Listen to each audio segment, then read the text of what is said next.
சின்ன மருமகள்ல அடுத்து என்ன நடக்க போகுது அப்படின்னு பாத்தீங்கன்னா இங்க பார்த்தா தமிழும் சேதுவும் எல்லாரையும் கூட்டிக்கிட்டு ஃபர்ஸ்ட் எய்டா தமிழ் அவங்களுக்கு விஷம் ஏறாம இருக்கிறதுக்காக ஊசியெல்லாம் போட்டு வேன்ல கூட்டிட்டு வந்துகிட்டு இருக்காங்க. இங்க பார்த்தா அப்பத்தா உட்கார்ந்து அழுதுகிட்டு இருக்காங்க. ஒரு சாமியார் மலையில இருந்து நீங்க வண்டு கிடைச்சு யாரும் கீழே இறங்குனா அவங்க விஷம் தலைக்கு ஏறி உடனடியா மாற்றுவாங்கம்மா அப்படின்னு சொல்லிட்டு சிரிச்சுக்கிட்டே பேசுறாரு.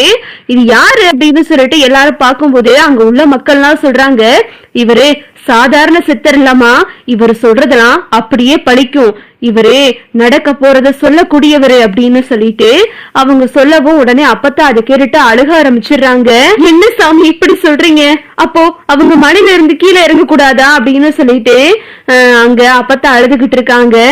இங்க பார்த்தா டாக்டர் எல்லாம் சொல்றாங்க, அம்மா அவர் கிடக்காரமா, நம்ம அவர் சொல்றதெல்லாம் கேட்க வேணாம், ஆனா நம்ம எவ்வளவுக்கு எவ்வளோ அமைச்சர் ராஜாங்க ஐயாவை கீழே கூட்டிட்டு மதுரை ஆஸ்பத்திரிக்கு கூட்டிட்டு போனாதான் அவங்க எல்லாம் காப்பாத்த முடியும் அப்படின்னு டாக்டர் எல்லாம் சொல்லவும் சித்தர் சிரிக்கிறாரு.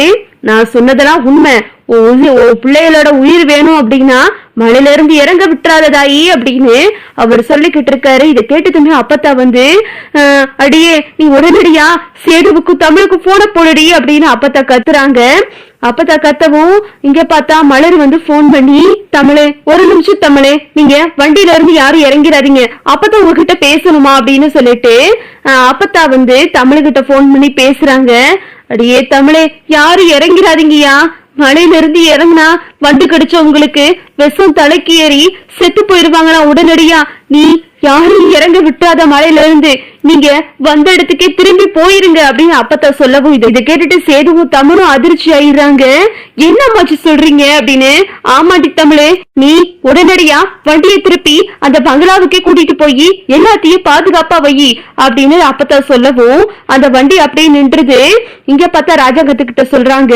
இதை கேட்டதுமே சாவித்திரி தாமரை சித்ரா நானும் கத்த ஆரம்பிச்சிருதுங்க. ஐயோ கீழே இறக்காதீங்க யாரும், அப்படியே மேல போங்க அப்படின்னு எல்லாம் கத்த ஆரம்பிச்சிருதுங்க. அப்புறம் பார்த்தா இந்த விஷயத்த டிரைவர் கிட்ட சொல்லி திரும்பவும் தமிழ் சேது எல்லாருமே எல்லாரையும் கூட்டிக்கிட்டு மலையில உள்ள அந்த திரும்ப பங்களாவுக்கே போறாங்க. அங்க போயிட்டு இப்ப என்னதான் பண்றது அப்படின்னு சொல்லிட்டு தமிழ் யோசிச்சுக்கிட்டு இருக்காங்க.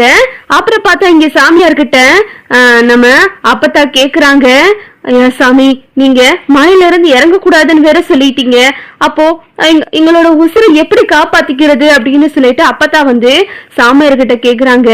அது ஒரு அடர்ந்த காடு, அந்த காட்டுக்குள்ள அதுக்கான மாத்து மருந்து இருக்கு, அந்த மருந்து எடுக்கிறது அம்பட்டு பெரிய லேசான விஷயம் இல்ல, அந்த மருந்து எடுக்க போனவங்க யாரும் உசுரோட வந்தது கிடையாது, ஆனா ரெட்ட புள்ளைய சுமந்துகிட்டு இருக்க ஒரு மகராசி மட்டும்தான் இப்போ அந்த பச்சள மருந்த எடுக்க முடியும் அப்படின்னு அந்த சாமியார் சொல்றாரு. இதை கேட்டதுமே அப்பத்தா அப்படியே ஷாக் ஆகுறாங்க. என்னையா இப்படி சொல்றீங்க, இப்போ ரெட்ட புள்ள சுமந்துகிட்டு இருக்கவங்களுக்கு நாங்க எங்க போறது அப்படின்னு அப்பத்தா யோசிக்கும் போது அப்பதான் அப்பத்தாவுக்கு ஞாபகம் வருது, தமிழே ரெட்ட பிள்ளையை தானே சுமந்துகிட்டு இருக்கா அப்படின்னு சொல்லிட்டு. அப்புறம் பார்த்தா அப்பத்தா திரும்பவும் தமிழுக்கு போன் பண்றாங்க. அடியே அந்த காட்டுக்குள்ள மருந்து இருக்குன்னு சொல்றாங்கல்ல, அத நீயும் சேதுவும் போய் எடுத்துட்டு வாங்க அப்படின்னு சொல்லும் போது இங்கிட்ட பார்த்தா சேது சொல்றாரு, அப்பத்தா என்ன பத்த அப்படி சொல்ற, இவளுக்கு கால் வேற இப்படி இருக்கு, அது மட்டும் இல்லாம இவ வயிற்றுல குழந்தைய வச்சிருக்கா, இவரை எப்படி நான் காட்டுக்குள்ள கூட்டிட்டு போறது அப்படின்னு நம்ம சேது கேட்கவும் அந்த சாமியாரே தமிழ்ச்செல்வியை தாயா போ சொன்னாரு, தமிழ்ச்செல்வி நினைச்சா முடியும் அப்படின்னு சொன்னாரியா. அப்பதான் சொல்லிக்கிட்டு இருக்கும் போதே திடீர்னு போன் கட் ஆயிருது, சிக்னல் இல்லாம. இப்போ என்ன பண்றதுன்னு தெரியாம தமிழும் சேதுவும் திகச்சு போய் நிக்கிறாங்க.